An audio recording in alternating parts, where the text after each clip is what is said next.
Hello viewers, আমাদের চ্যানেলের নিত্য নতুন ভালোবাসার পাঠ গল্পগুলি সবার আগে শুনতে আমাদের অপূর্ণতা ডায়েরি চ্যানেলটি সাবস্ক্রাইব করে পাশে থাকা বেল আইকনটি অন করে রাখুন। ধন্যবাদ। স্কুল ছুটি হলে বাড়ি ফিরছিলাম। পাড়ার এক চাচি ডেকে বলছিল, সিথি, তোর বোন মীরা কি করছে রে? পুলিশ এসেছে দেখলাম, কাজের চাপ থাকায় যেতে পারছি না। ওনার কথা আমি ঠিক বুঝতে পারলাম না। আমার আপা আবার কি করবে যার জন্য পুলিশ আসবে বাড়িতে? আমি তো মাত্র বাড়ি ফিরছি চাচি, আপা আবার কি করবে?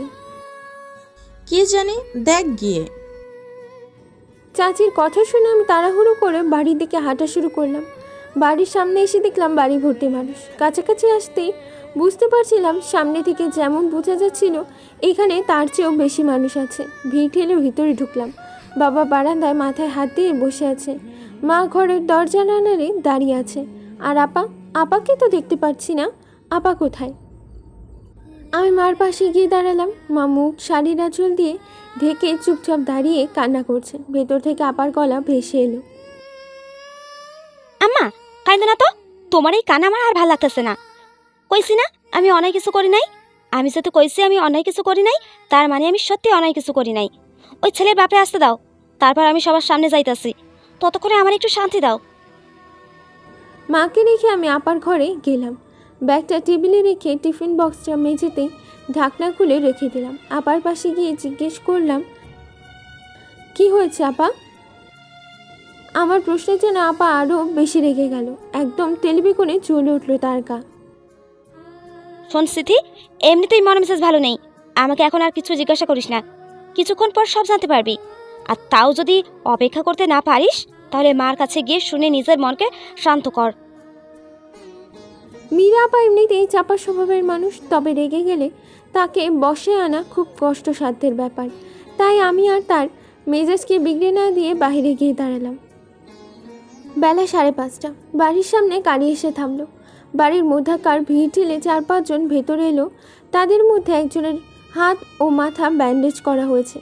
একজন লম্বা চড়া লোক এসে বাড়ির মধ্যে থাকা পুলিশ অফিসারের সাথে হাত মেলালো। মুখ দেখে মনে হচ্ছে অনেক রেগে আছেন উনি। কি যেন কথা হচ্ছে ওনাদের।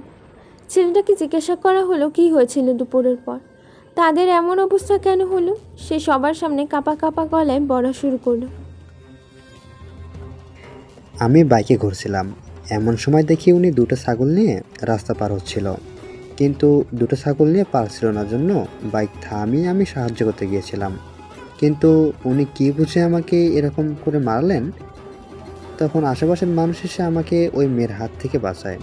উনি এমন করে মারছিলেন আমি থামাতে পারছিলাম না, শেষ পর্যন্ত আমার এমন অবস্থা। পাশ থেকে একজন বলে উঠল, একটা মেয়ে মানুষ আপনাকে মারলো আর আপনি সেটা সহ্য করলেন? ছেলেটা উত্তর দিল, মেয়েটা ছাগলের দড়ি এদিকে ওদিকে বারবার ঘুরিয়ে মারছিল, লাঠি আর পাও ব্যবহার করেছে।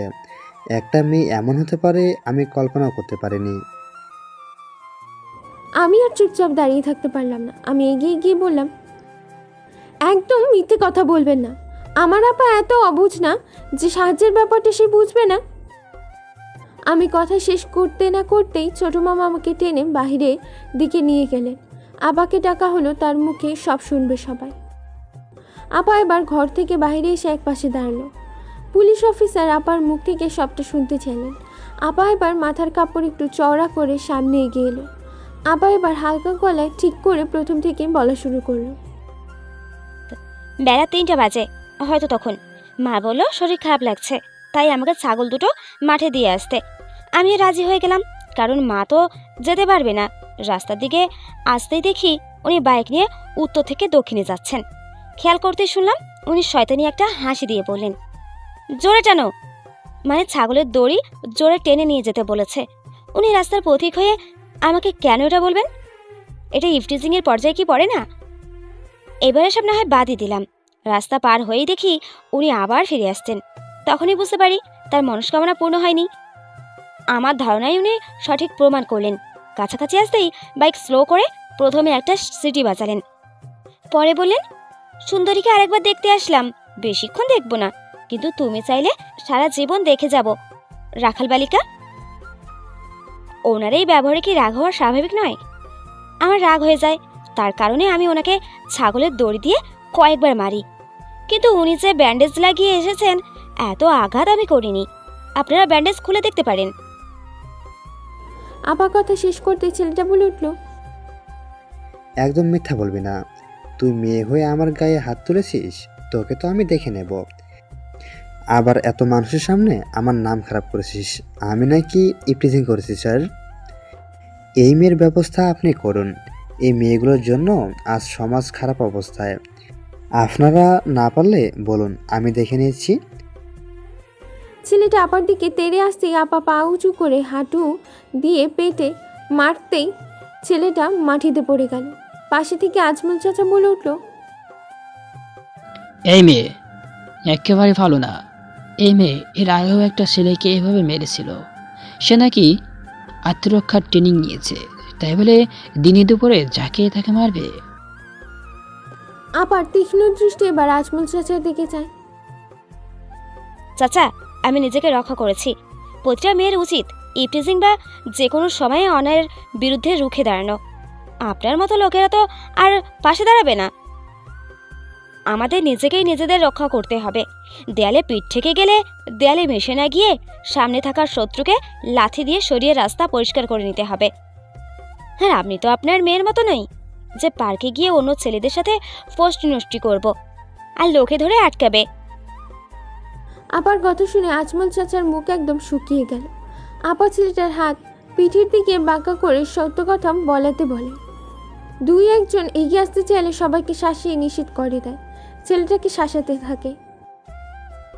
আপনার কি মনে হয় আপনাকে পেটানো দায়ে আইন আমাকে ফাঁসি দেবে? তা তো কোনোদিনও না। আপনি যদি সত্যিটা স্বীকার না করেন, তাহলে আমার যথাযথ শাস্তির পর কিন্তু আমি আপনাকে দেখে নেব।